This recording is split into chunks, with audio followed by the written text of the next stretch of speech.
ಗಡ್ಡಕ್ಕೆ ಬೆಂಕಿ ಬಿದ್ದರೆ ಬಾವಿ ತೋಡಿದ್ರು ಅಂತ ಹೇಳ್ತಾರಲ್ಲ ಗಾದೆ ಮಾತು, ಅದು ಕರೆಕ್ಟಾಗಿ ಸೂಟ್ ಆಗುತ್ತೆ ನಮ್ಮ ಸರ್ಕಾರಕ್ಕೆ. ಬಾಗಲಕೋಟೆಯ ಮುಧೋಳದಲ್ಲಿ ತಣ್ಣಗಾಗಿರುವಂಥದ್ದು ಕಬ್ಬು ಕಿಚ್ಚು. ಆದರೆ ಇದಕ್ಕೂ ಮುಂಚೆನೆ ತಣ್ಣಗೆ ಮಾಡ್ಬೋದಿತ್ತು. ಇಷ್ಟು ದಿನ ಯಾಕೆ ಡ್ರ್ಯಾಗ್ ಮಾಡಿದ್ರು ಸರ್ಕಾರದವರು ಅನ್ನುವಂಥದ್ರ ಬಗ್ಗೆ ಸಾಕಷ್ಟು ಅಸಮಾಧಾನ, ಆಕ್ರೋಶಗಳು ವ್ಯಕ್ತವಾಗ್ತದೆ. ವಿಳಂಬ ಆಗಿದ್ದಕ್ಕೆ ಆಕ್ರೋಶ ಆಯಿತು. ಆ ಆಕ್ರೋಶ ಯಾವ ರೀತಿಯಾಗಿ ಸ್ಫೋಟ ಆಗಿ ನಂತರ ಬೆಂಕಿ ಎಲ್ಲ ಹೊತ್ಕೊಂಡು ಉರಿತು ಅನ್ನುವಂಥದ್ದು ನಿಮಗೆಲ್ಲರಿಗೂ ಕೂಡ ಗೊತ್ತಿದೆ. ಮೊನ್ನೆ ರಾತ್ರಿ ಆದಂಥ ಘಟನೆ. ಬಾಕಿ ಬಿಲ್ ಜೊತೆಗೆ 3,300 ರೂಪಾಯಿಯನ್ನ ಕೊಡಲಿಕ್ಕೆ ಸರ್ಕಾರ ಫೈನಲ್ಲಿ ಸಂಧಾನ ಮಾಡಿದ್ದನ್ನ ನೋಡಿದ್ವಿ. ನಿನ್ನೆ ಶಿವಾನಂದ ಪಾಟೀಲ್ ಅವರೇ ಹೋಗಿದ್ರು, ಸಕ್ಕರೆ ಸಚಿವರು. ಸಂಧಾನ ಸಭೆ ಯಶಸ್ವಿಯಾಗಿದೆ. ಮುಧೋಳದಲ್ಲಿ ಹಿಂಸಾಚಾರಕ್ಕೆ ಕಾರಣ ಆದವ್ರು ಯಾರು ಹಾಗಾದ್ರೆ? ರೈತರ ಹೆಸರಲ್ಲಿ ಬಂದಿದ್ದಂಥ ದುಷ್ಕರ್ಮಿಗಳ. ರೈತನಿಗೆ ಸಿಹಿ ಆಗಬೇಕಾಗಿದ್ದಂಥ ಕಬ್ಬು ಕಹಿ ಆಗಿದ್ದು ಹೇಗೆ? ಟ್ರ್ಯಾಕ್ಟರ್ಗಳಿಗೆ ಬೆಂಕಿ ಹಚ್ಚಿ ರೈತನ ಅನ್ನಕ್ಕೆ ಕಲ್ಲು ಹಾಕಿದ್ಯಾರು? ಮುಧೋಳ ಕಬ್ಬಿಗೆ ಬೆಂಕಿ ಕೇಸ್ನಲ್ಲಿ 10 ಅನುಮಾನಗಳಿದ್ದಾವೆ. ಬಿಕಾಸ್ ಅದು ಶಾಂತಿಯುತವಾಗಿ ನಡೀತಾ ಇದ್ದಂಥ ಒಂದು ಹೋರಾಟ. ನಮಗೆ ಬೇಕೇ ಬೇಕು 3,500 ರೂಪಾಯಿ ಅಂತ ಪಟ್ಟನ್ನು ಹಿಡ್ಕೊಂಡು ಕೂತಿದ್ರು. ರಿಕವರಿ ರೇಟ್ ಅನ್ನ ಕನ್ಸಿಡರ್ ಮಾಡಬಾರ್ದು ಅನ್ನುವಂಥ ಪಟ್ಟು ಕೂಡ ಇತ್ತು. ನಮ್ಮ ಹಳೆ ಬಾಕಿ ಬೇಕು ಅನ್ನುವಂಥದ್ರ ಬಗ್ಗೆ ಅವರು ಆಗ್ರಹಿಸ್ತಾ ಇದ್ರು. ಇದರ ನಡುವೆ ಸಮೀರಾವಾಡಿಯ ಕಾರ್ಖಾನೆ ಬಳಿ ಆದಂಥ ಒಂದು ದುರಂತ ಇದೆಯಲ್ಲ, ಸಾಕಷ್ಟು ಆಕ್ರೋಶಕ್ಕೆ ಕಾರಣ ಆಗ್ತಾ ಇದೆ. ಪ್ರಕರಣವನ್ನು ಗಂಭೀರವಾಗಿ ಪರಿಗಣಿಸಿರುವಂಥದ್ದು ಪೊಲೀಸರು. ಆರೋಪಿಗಳ ಬೆನ್ನತ್ತಿದ್ದಾರೆ ಮಹಾಲಿಂಗಪುರ ಪೊಲೀಸರು. 6 ಜನರನ್ನ ವಶಕ್ಕೆ ಪಡೆದು ಪೊಲೀಸರಿಂದ ವಿಚಾರಣೆಯನ್ನ ಮಾಡಲಾಗ್ತದೆ. ರೈತರ ಮುತ್ತಿಗೆ ವೇಳೆ ಕಲ್ಲು ತೂರಾಟ ಮಾಡಿದ್ಯಾರು ಹಾಗಾದ್ರೆ? ಟ್ರ್ಯಾಕ್ಟರ್ಗಳಿಗೆ ಬೆಂಕಿ ಹಚ್ಚಿದ ಹಲವು ವಿಡಿಯೋಗಳು ಪತ್ತೆ ಆಗ್ತಾ ಇದೆ. ಬೆಂಕಿ ಇಟ್ಟಿದ್ಯಾರು ಅಂತ ಮಹಾಲಿಂಗಪುರ ಪೊಲೀಸರು ತನಿಖೆಯನ್ನ ಮಾಡ್ತಾ ಇದೆ. ಈಗ ಆಲ್ರೆಡಿ ಮುಖ್ಯಮಂತ್ರಿಗಳು ಕೂಡ ಹೇಳಿದ್ದಾರೆ, ಅವ್ರು ಯಾರು ಮಾಡಿದಂಥವ್ರು ರೈತ ಸಂಘಟನೆಯವರು ರೈತರಲ್ಲ ಅಂತ ಹೇಳಿದಂಥ ಹಿನ್ನೆಲೆಯಲ್ಲಿ ಸೂಕ್ತ ರೀತಿಯಲ್ಲಿ ತನಿಖೆ ಮಾಡಿಸಿ ಕಠಿಣ ಕ್ರಮವನ್ನು ಕೈಗೊಳ್ತೀವಿ ಅಂತ. 15ರಿಂದ 20 ಜನರ ಮೇಲೆ ಪೊಲೀಸರಿಗೆ ಅನುಮಾನ ಇದೆ. ಘಟನೆ ಹಿಂದೆ ಕಾರ್ಖಾನೆಯವರ ಷಡ್ಯಂತ್ರ ಕಾರಣ ಅಂತ ಹೋರಾಟಗಾರರು ಆರೋಪವನ್ನು ಮಾಡ್ತಾ ಇದ್ದಾರೆ. ಟ್ರ್ಯಾಕ್ಟರ್ ಮಾಲೀಕರು ಮಾತ್ರ ಇದು ಮುಧೋಳ ರೈತರು ಮಾಡಿರುವಂಥ ಕೃತ್ಯ ಅಂತ ಆರೋಪ. ಅವ್ರ ಮೇಲೆ ಇವ್ರ ಮೇಲೆ ಅವರು ಆರೋಪವನ್ನು ಮಾಡ್ತಾ ಇದ್ದಾರೆ. ಆದರೆ ಇಲ್ಲಿ ಬಲಿಯಾಗಿದ್ಯಾರು? ಆ ಟ್ರ್ಯಾಕ್ಟರ್ನ ಮಾಲೀಕರುಗಳು. ಆ ಟ್ರೈಲರ್ಗಳು ಸುಟ್ಟೋಗಿದ್ದಾವೆ. ಹತ್ತತ್ರ 96 ಟ್ರ್ಯಾಕ್ಟರ್ಗೆ ಹಾನಿಯಾಗಿರೋದು. ಅದರಲ್ಲಿ 17 ಟ್ರೇಲರ್ಗಳು ಕಂಪ್ಲೀಟಾಗಿ ಸುಟ್ಟು ಕರ್ಕಲಾಗಿದ್ದಾವೆ. ಸುಮಾರು ಒಂದು 20 ಎಂಜಿನ್ಗಳು ಸುಟ್ಟು ಕರ್ಕಲಾಗಿರುವಂಥದ್ದು.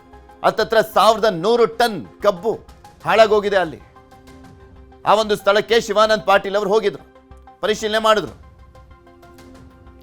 ಇದೆಲ್ಲದ್ರ ಬಗ್ಗೆನೂ ಕೂಡ ಇನ್ನಷ್ಟು ಮಾಹಿತಿಯನ್ನು ಕೊಡ್ತಾ ಹೋಗ್ತಾರೆ ನಮ್ಮ ಬಾಗಲಕೋಟೆಯ ಪ್ರತಿನಿಧಿ ಮಂಜುನಾಥ್. ನಮ್ಮ ಜೊತೆ ನೇರ ಸಂಪರ್ಕದಲ್ಲಿ ಜಾಯ್ನ್ ಆಗಿದ್ದಾರೆ. ಮಂಜುನಾಥ್, ಆರಂಭದಲ್ಲಿ ಹೇಳ್ತಾ ಇದ್ದಾರೆ ಗಡ್ಡಕ್ಕೆ ಬೆಂಕಿ ಬಿದ್ದಾಗಲೇ ಬಾವಿ ತೋಡ್ತಾ ಇದ್ದಾರೆ ಸರ್ಕಾರ ಅಂತ. ಕರೆಕ್ಟಾಗಿ ಸೂಟ್ ಆಗುತ್ತೆ. ಯಾಕೆಂದ್ರೆ ಆರಂಭ ಆದಂಥ ಸಂದರ್ಭದಲ್ಲೇ ಅವರನ್ನ ಕನ್ವಿನ್ಸ್ ಮಾಡಿದ್ರೆ, ಕನ್ಫ್ಯೂಷನ್ ಮಾಡ್ದಲೇ ಕನ್ವಿನ್ಸ್ ಮಾಡಿದ್ರೆ ಇಷ್ಟು ಡ್ರ್ಯಾಗ್ ಆಗ್ತಾ ಇರಲಿಲ್ಲ, ಬೇಗನೆ ಸಮಸ್ಯೆ ಬಗೆಹರಿತಾ ಇತ್ತು ಅಂತ.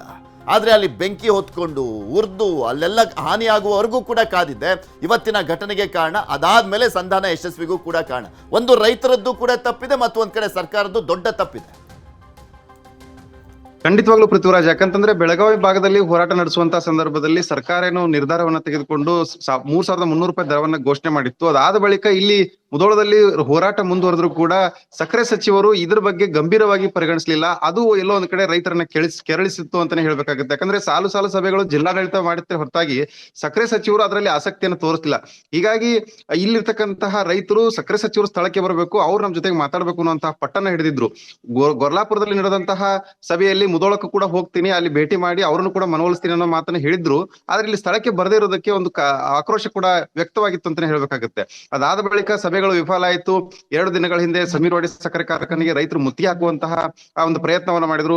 ಆ ಒಂದು ಸಂದರ್ಭದಲ್ಲಿ ಮುತ್ತಿಗೆ ಹಾಕೋಕೆ ಹೋದಂತ ಸಂದರ್ಭದಲ್ಲಿ ಓಕೆ, ಮತ್ತೊಮ್ಮೆ ಸಂಪರ್ಕ ಮಾಡುವಂತ ಕೆಲಸವನ್ನು ಮಾಡ್ತೀವಿ ಮಂಜು. ಎಸ್, ನಿಮಗೆ ತೋರಿಸ್ತಾ ಇದೀವಿ ಯಾವ ರೀತಿಯ ಪ್ರತಿಭಟನೆ ಆಗ್ತಾ ಇತ್ತು ಅಂತ. ಎಸ್, ಮತ್ತೊಮ್ಮೆ ಸಂಪರ್ಕಕ್ಕೆ ಸಿಕ್ಕಿದ್ದಾರೆ ನಮ್ಮ ಪ್ರತಿನಿಧಿ ಮಂಜು. ಎಸ್, ಹೇಳ್ತಾ ಇದ್ರಿ, ಕಂಟಿನ್ಯೂ ಮಾಡಿ. ಮುತ್ತಿಗೆ ಹಾಕುವಂತ ಸಂದರ್ಭದಲ್ಲಿ ಏನು ಸಕ್ಕರೆ ಕಾರ್ಖಾನೆಯಲ್ಲಿ ಒಂದು ಏನು ಅವಘಡ ನಡೀತು. ಆ ಒಂದು ಅವಘಡದ ಹಿನ್ನೆಲೆಯಲ್ಲಿ ಸಾಕಷ್ಟು ಅನುಮಾನಗಳು ಶುರುವಾಗಿರುವಂತದ್ದು. ಯಾಕಂತಂದ್ರೆ ಸಾವಿರಾರು ಸಂಖ್ಯೆಯಲ್ಲಿದ್ದಂತಹ ರೈತರು ಸಂಗೊಳ್ಳಿ ರಾಯಣ್ಣ ವೃತ್ತದಿಂದ ಏನು ಸಮೀರವಾಡಿ ಕಾರ್ಖಾನೆಗೆ ಹೋಗುವಂತ ಸಂದರ್ಭದಲ್ಲಿ ಟ್ರ್ಯಾಕ್ಟರ್ಗಳ ಸಮೇತ ಹೋಗಿದ್ರು. ಮಾರ್ಗ ಮಧ್ಯೆ ಇದ್ದಂತಹ ಒಂದು ಟ್ರ್ಯಾಕ್ಟರ್ ಟ್ರೇಲರ್ ಅನ್ನ ಉರುಳಿಸಿದ್ದು ಆ ಒಂದು ದೃಶ್ಯ ಕೂಡ ಎಲ್ಲ ಕಡೆ ಲಭ್ಯ ಆಗಿದೆ. ಅದಾದ ಬಳಿಕ ಕಾರ್ಖಾನೆ ಬಳಿ ಇದ್ದಂತ ಸಂದರ್ಭದಲ್ಲಿ ಪೊಲೀಸರು ಈ ರೈತರನ್ನ ಬ್ಯಾರಿಗೇಡ್ ಹಾಕಿ ತಡೆಯುವಂತ ಪ್ರಯತ್ನವನ್ನ ಮಾಡಿದ್ರು. ಆ ಒಂದು ಸಂದರ್ಭದಲ್ಲಿ ಕಾರ್ಖಾನೆ ಒಳಗಡೆ 100 ಸಂಖ್ಯೆಯಲ್ಲಿ ಜನರು ಯಾಕಿದ್ರು ಅನ್ನುವಂತ ಒಂದು ಅನುಮಾನ ಶುರುವಾದ್ರೆ ಒಳಗಡೆ ಇದ್ದಂತಹ ಗುಂಪು ಏಕಾಏಕಿಯಾಗಿ ಕಲ್ಲು ತೂರಾಟವನ್ನ ನಡೆಸಿದ್ರಿಂದಾಗಿ ಇಂತಹ ಒಂದು ಅವಘಡ ಸೃಷ್ಟಿಯಾಗಿದೆ ಅನ್ನುವಂತಹದ್ದು ಇಲ್ಲಿ ಮೇಲ್ನೋಟಕ್ಕೆ ಕಂಡು ಬರ್ತಾ ಇರುವಂತದ್ದು. ಅಷ್ಟಕ್ಕೂ ಕೂಡ ಪೊಲೀಸರು ಈ ಒಂದು ರೈತರನ್ನ ತಡೆದು ನಿಲ್ಲಿಸುವಂತಹ ಸಂದರ್ಭದಲ್ಲಿ ಇನ್ನೊಂದು ಗುಂಪು ಒಳಗಡೆ ಆ ರೀತಿಯಾಗಿ ಇವರನ್ನ ಉದ್ರೇಕಗೊಳಿಸುವಂತದ್ದು ಆಗ್ಬಾರ್ದಾಗಿತ್ತು ಅನ್ನೋಂಥದ್ದು ಇಲ್ಲಿ ಮೇಲ್ನೋಟಕ್ಕೆ ಕಂಡು ಬರ್ತಾ ಇದೆ. ಅದೇ ರೀತಿಯಾಗಿ ಪೊಲೀಸರು ಕೂಡ ಆ ಒಂದು ಸಂದರ್ಭದಲ್ಲಿ ಪೊಲೀಸರನ್ನು ಲೆಕ್ಕಿಸದೆ ಎರಡೂ ಗುಂಪಿನಿಂದ ಕಲ್ಲು ತೂರಾಟ ನಡೀತು. ಪೊಲೀಸ್ ವಾಹನಗಳನ್ನ ಜಖಂಗೊಳಿಸಿದ್ರು, ಬೈಕ್ಗಳನ್ನ ಜಖಂಗೊಳಿಸಿದ್ರು, ಟ್ರ್ಯಾಕ್ಟರ್ಗಳಿಗೆ ಕಲ್ಲು ತೂರಾಟವನ್ನು ನಡೆಸಿದ್ರು. ಈ ಒಂದು ಪರಿಸ್ಥಿತಿ ಕೈಮೀರಿ ಹೋದ ಬಳಿಕ ಪೊಲೀಸರು ಕೂಡ ಅಸಹಾಯಕರಾದ್ರು. ಅದರಲ್ಲಿ ಅಡಿಷನಲ್ SP ಅವರೇ ಗಾಯಗೊಂಡ್ರು. ಆವಾಗ ಬ್ಯಾರಿಕೇಡ್ ಅನ್ನು ಮುರ್ಕೊಂಡು ಕೆಲವೊಂದಿಷ್ಟು ಕಿಡಿಗೇಡಿಗಳು ಒಳಗಡೆ ಹೋದ್ರು ಕೂಡ ಅವ್ರಕ್ಕಿಂತ ಮುಂಚಿತವಾಗಿ ಕಾರ್ಖಾನೆ ಆವರಣದಲ್ಲಿ ನೂರಾರು ಸಂಖ್ಯೆಯಲ್ಲಿ ಜನರು ಅಲ್ಲಿ ನೆರೆದಿದ್ದು ಯಾಕೆ? ಅವ್ರೇನ್ ನಿಜವಾದ ರೈತರ ಅಥವಾ ಕಾರ್ಮಿಕರ ಅಥವಾ ಕಾರ್ಖಾನೆ ಪರವಾಗಿ ಬಂದಂತವರ ಅನ್ನುವಂಥದ್ದು ಹತ್ತಾರು ಅನುಮಾನಗಳಿದ್ದಾವೆ. ಏಕಾಏಕಿ ನೋಡುತ್ತಿದ್ದಂತೆನೆ 10-15 ನಿಮಿಷಗಳಲ್ಲಿ ನೂರಾರು ಟ್ರ್ಯಾಕ್ಟರ್ಗಳಲ್ಲಿ ಬೆಂಕಿ ಕಾಣಿಸ್ಕೊಂಡಿರೋದ್ರಿಂದಾಗಿ ಈ ಬೆಂಕಿ ಹಚ್ಚಿದ್ಯಾರು, ಬೆಂಕಿ ಹಚ್ಚೋದಕ್ಕೆ ಇದೇನಾದ್ರು ಪೂರ್ವ ನಿಯೋಜಿತ ಪ್ಲಾನ್ ಆಗಿತ್ತಾ ಅನ್ನುವಂಥದ್ದು ಕೂಡ ಇಲ್ಲಿ ಅನುಮಾನ ಕಾರಣ ಆಗಿರುವಂತದ್ದು. ಈಗ ಹತ್ತಾರು ವಿಡಿಯೋಗಳು ಕೂಡ ಹೊರಗಡೆ ಬಂದಿರುವಂತದ್ದು. ಪೊಲೀಸರು ಈ ಒಂದು ವಿಡಿಯೋಗಳನ್ನ ಆಧರಿಸಿ ತನಿಖೆಯನ್ನು ಕೂಡ ಕೈಗೊಂಡಿದ್ದಾರೆ. ಸ್ಥಳಕ್ಕೆ ADGP ಅವರು ಭೇಟಿ ನೀಡಿದ್ರು, IGP ಅವರು ಕೂಡ ಭೇಟಿ ನೀಡಿದ್ರು, ಉಸ್ತುವಾರಿ ಸಚಿವರು ಕೂಡ ಭೇಟಿ ನೀಡಿ ಒಂದು ಪರಿಶೀಲನೆ ನಡೆಸಿದ್ದಾರೆ. ಈ ಒಂದು ವಿಡಿಯೋಗಳನ್ನ ಆಧರಿಸಿ ಇಲ್ಲಿ ಮೇಲ್ನೋಟಕ್ಕೆ ಕಂಡು ಬಂದಿರುವಂತದ್ದು ಈ ರೈತರಲ್ಲ ಕಿಡಿಗೇಡಿಗಳು ಮಾಡಿರುವಂತಹ ಕೃತ್ಯ ಅನ್ನೋದನ್ನ ಪೊಲೀಸರು ಹೇಳ್ತಾ ಇದ್ದಾರೆ. ಆದ್ರೂ ಕೂಡ ಈ ಒಂದು ಕಿಡಿಗೇಡಿಗಳಲ್ಲಿ ಆಗಮಿಸೋದಕ್ಕೆ ಯಾರು ಬಿಟ್ರು, ಯಾರಾದ್ರೂ ಇವರನ್ನ ಅಂದ್ರೆ ಪೂರ್ವ ನಿಯೋಜಿತವಾಗಿ ಅವ್ರನ್ನ ಕರೆಸ್ಬೇಕು ಅಂತ ಹೇಳಿ ಪ್ಲಾನ್ ಆಗಿತ್ತು. ಮಂಜು, ಸಾಕಷ್ಟು ವಿಡಿಯೋಗಳು ಸಿಕ್ಕಿದವಲ್ಲ, ಆ ವಿಡಿಯೋದಲ್ಲಿ ಇದ್ದಂಥವ್ರು ಎಲ್ಲರೂ ಕೂಡ ಏನಾದ್ರೂ ಹೋರಾಟದಲ್ಲಿ ಭಾಗಿಯಾಗಿದ್ದಂಥವ್ರ ಅಥವಾ ಅಲ್ಲಿ ಒಳಗಡೆ ಇದ್ದಂತ ಕಾರ್ಖಾನೆಯವರು ಅಂತ ಕೂಡ ಆರೋಪ ಮಾಡ್ತಾ ಇದ್ದಾರೆ ರೈತರ ಸಂಘಟನೆಯವರು. ಮತ್ತೊಂದ್ ಕಡೆ ಕಾರ್ಖಾನೆಯವರು ಹೇಳ್ತಾ ಇರುವಂತದ್ದು ಇಲ್ಲ ರೈತರಿಂದಲೇ ಈ ರೀತಿಯಾಗಿ ಆಗಿರುವಂತದ್ದು ಅಂತ. ಸೊ ಅರೆಸ್ಟ್ ಮಾಡಿದಾರಲ್ಲ ಅವ್ರು ಯಾರುಗಳು, ಇನ್ನು ಯಾರ್ಯಾರ ಮೇಲೆಲ್ಲ ಅನುಮಾನಗಳಿದಾವೆ, ಎಷ್ಟು ವಿಡಿಯೋಗಳು ಸಿಕ್ಕಿದಾವೆ?